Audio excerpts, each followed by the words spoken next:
Episode 10 শুরু হয় আর আমরা দেখতে পাই ওই ম্যাজিক্যাল দরজাটির সামনে একটি ছেলে দাঁড়িয়ে ছিল আর সে খুব সহজে ওই দরজাটির ম্যাজিক সরিয়ে ফেলে। অন্যদিকে আমরা দেখতে পাই মিলো লাভ কিউটের ওপরে এই মারামারির দায়িত্বটা দিয়ে ওখান থেকে চলে যায়। তখন লাভ ডট এবং ফিনকে জিজ্ঞাসা করে যে তাকে দেখতে কিউট লাগছে কিনা। লাভের মনে হচ্ছিল যে তারা দুজনই বলবে যে হ্যাঁ তুমি খুবই কিউট, কিন্তু তখনই ডট বলে যে সে মেয়েদেরকে খুব বেশি পছন্দ করে, কিন্তু সে লেমনকে নিজের ওয়াইফ ভেবে নিয়েছে আর সে তার জন্য কিছুই ফিল করে না। এটা শুনে লাভ প্রচন্ড রেগে যায় আর বলে তুমি যদি আমায় পছন্দ না করো তাহলে তোমার মরে যাওয়া উচিত। আর এই মেয়েটা কোন দেশি যুক্তি দেখালো তা আমি বুঝতে পারিনি, তো কেউ বুঝলে আমাকে কমেন্ট করে বলে দিও। তো যাই হোক, তখন আমরা দেখতে পাই লাভ ডটের ওপরে তার ম্যাজিক দিয়ে আক্রমণ করে আর বলে যে পৃথিবীর সব মেয়েরাই খুব সুন্দর আর প্রতিটা ছেলের সবগুলো মেয়ের প্রশংসা করা উচিত, আর যে এমনটা না করবে তার বেঁচে থাকার কোনো অধিকার নেই। আর তার এই কথা শুনে ডট এবং ফিন খুবই অবাক হয়ে যায় আর আমি নিজেও অবাক। তো যাই হোক, তখন লাভ ডটকে আবারও জিজ্ঞাসা করে যে বলো এখন কি আমায় দেখতে কিউট লাগছে, কিন্তু ডট তাকে আবারও সেম অ্যান্সার দেয় আর বলে যে আমি অলরেডি লেমনকে আমার ওয়াইফ ধরে নিয়েছি। এটা শুনে লাভ ডটের ওপর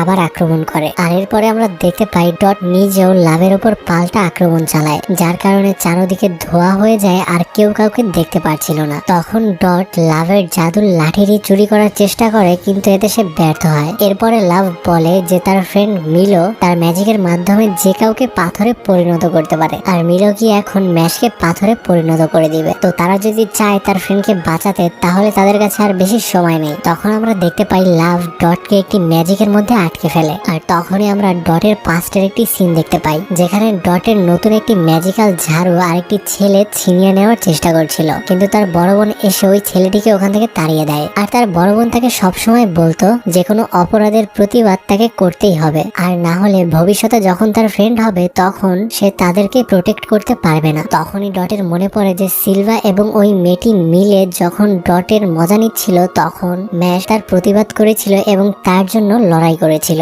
এইদিকে লাভ এখন ফিনের ওপর আক্রমণ করতে যাচ্ছিল, কিন্তু তখনই ডট লাভের ম্যাজিক ভেঙে বেরিয়ে আসে আর ডটকে দেখে লাভ প্রচন্ড ভয় পেয়ে যায়, কারণ ডটের ম্যাজিক লেভেল অনেক বেড়ে গিয়েছিল। তখনই লাভ ডটের মাথার উপর একটি চিহ্ন দেখতে পায় আর তার মনে পড়ে যাদের মাথায় এরকম চিহ্ন থাকে তারা মাঝে মধ্যে ডেভিলিক ম্যাজিক ইউজ করে। লাভের ওপর ডট আক্রমণ করার পরে লাভ কোনো মতে ওই আক্রমণ থেকে বেঁচে যায়। তখন ডট বলে যে সে মেয়েদের গায়ে হাত তোলে না, তাই সে তাকে আরেকটি সুযোগ দেবে এখান থেকে পালিয়ে যাওয়ার। ডটের এই কথা শুনে লাভ প্রচন্ড ভয় পেয়ে যায় আর তাকে ধন্যবাদ বলে তাকে ছেড়ে দেওয়ার জন্য। ডটের এমন পাওয়ার দেখে ফিন নিজেও খুব অবাক হয়ে যায়। তখনই ফিনের পিছনে বড় একটি পাথরের মুখ চলে আসে যেটা তাকে গিলে খেতেই যাচ্ছিল, কিন্তু ঠিক সেই মুহূর্তে ডট তাকে বাঁচিয়ে নেয় আর আমরা দেখতে পাই ওখানে মিলো চলে আসে, কিন্তু ফিনকে বাঁচাতে গিয়ে ডট খুব বেশি আঘাত পেয়ে গিয়েছিল। তখনই মিলো তাদের দুজনের ওপরে আক্রমণ করতে যায় আর ঠিক সেই মুহূর্তে ওখানে বড় একটি ছুরি চলে আসে আর মিলোর সব অ্যাটাক গুলো ভেঙে সেটা গিয়ে তার পেটে ঢুকে যায়। এটা দেখে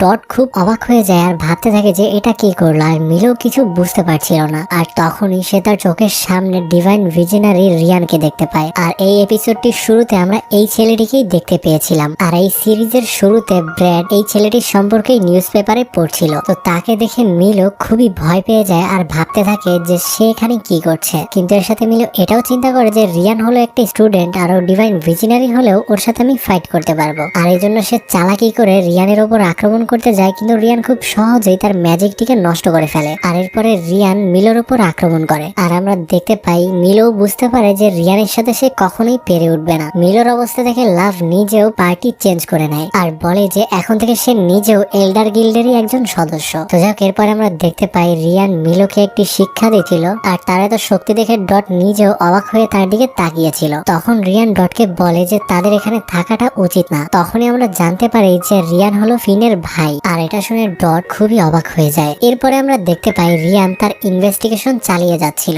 আর ভাবছিল যে হেডমাস্টার তাকে এখানে পাঠিয়েছে ইনোসেন্ট জিরোকে ধরার জন্য। তখনই সে তার পিছন থেকে অনেক শক্তিশালী একটি অরা অনুভব করে, আর অরা বলতে এখানে উপস্থিতি বোঝানো হয়েছে। তো সেখানে সে দেখতে পায় যে ম্যাশ খুবই মজা করে তার ক্রিম কেক খাচ্ছিল, আর তখন রিয়ান ম্যাশকেও ইনভেস্টিগেট করার সিদ্ধান্ত নেয়, আর এই জন্য সে তার ম্যাজিক্যাল মাক্রোসাটি ওখানে নিয়ে আসে। আর এই মাক্রোসা সবার ম্যাজিক্যাল লেভেল বলে দিতে পারত। আর তখন ম্যাশের ম্যাজিক্যাল পাওয়ার টেস্ট করার জন্য রিয়ান ম্যাশের উপরে তার বড় একটি ছুরি চালিয়ে দেয়, কিন্তু ম্যাশ খুব সহজেই তার ছুরিটিকে আটকে ফেলে, তাও আবার 2 আঙ্গুলের সাহায্যে। যখন ওই মাক্রোসাটি ম্যাশের ম্যাজিক্যাল পাওয়ার টেস্ট করে তখন সে খুবই অবাক হয়ে যায়, কারণ mash 0 magical power use use করেছিল। এজন্য রিয়ান ম্যাশের ওপরে এবার অনেকগুলো ছুরি চালিয়ে দেয়, কিন্তু ম্যাশ ওই ছুরিগুলো দিয়ে একটি চেয়ার বানিয়ে ওখানে স্টাইল নিয়ে বসে থাকে। আর এইবারও তার ম্যাজিক্যাল পাওয়ার 0 ছিল। এটা দেখার পরে তো ওই মাকড়সা পুরো ভয় পাওয়া যায়। তখন রায়ান নিশ্চিত হয় যে ম্যাশ ইনোসেন্ট জিরোর কোনো মেম্বার না, কিন্তু তারপরেও সে ম্যাশকে আরো একবার টেস্ট করতে চাচ্ছিল। আর এজন্য সে ম্যাশের ওপর অনেকগুলো ছুরি দিয়ে একসাথে আক্রমণ করে দেয়, কিন্তু আমাদের সবাইকে অবাক করে দিয়ে ম্যাশ ওই ছুরিগুলো দিয়ে ক্রিকেট খেলা শুরু করে দেয়। ম্যাশের এত শক্তি দেখে রায়ান খুব বেশি ইমপ্রেসড হয়ে যায়, আর তার মনে পড়ে যে হেডমাস্টার থেকে বলেছিল তাদের একাডেমিতে নতুন একটি স্টুডেন্ট এসেছে যে ডিভাইন ভিশনারি হওয়ার যোগ্য। রায়ান বুঝতে পারে যে হেডমাস্টার এই ছেলেটির কথাই বলেছিল। তখন রায়ান তার খারাপ ব্যবহারের জন্য ম্যাশের কাছ থেকে ক্ষমা চায়, আর তাকে একটি ম্যাজিক্যাল রুমাল দেয় যেটার মাধ্যমে যে কোনো ক্ষত খুব সহজেই হিল করা যেত। আর এরপরে রিয়ান ওখান থেকে চলে যায়, আর সে তার মনে মনে ভাবছিল এই পৃথিবীতে ম্যাজিকই সবকিছু। ম্যাশ ডিভাইন ভিশনারি হওয়ার যোগ্য হলেও তাকে সবার সামনে এটা প্রমাণ করতে হবে যে বাকি সব শক্তিশালী ম্যাজিক ইউজারদের থেকে সে বেশি শক্তিশালী। তো যাই হোক, এরপরে আমরা দেখতে পাই ম্যাশ একটি দরজার সামনে গিয়ে পৌঁছায়, আর সে বুঝতে পারছিল না যে সে দরজাটিকে ধাক্কা দিয়ে খুলবে নাকি টান দিয়ে খুলবে। তখনই আমরা দেখতে পাই ম্যাশ ওই দরজাটি ভেঙে ভিতরে চলে আসে, আর ওই রুমের ভেতরেই অ্যাবেল ছিল। অ্যাবেল ম্যাশকে বলে সে এভাবে কি প্রতিটা দরজা ভেঙে ফেলবে। এর উত্তরে ম্যাশ বলে আমি তো কেবল দরজাটিকে নক করেছিলাম, কিন্তু এটা ভেঙে গিয়েছে। আর এর সাথেই এই এপিসোড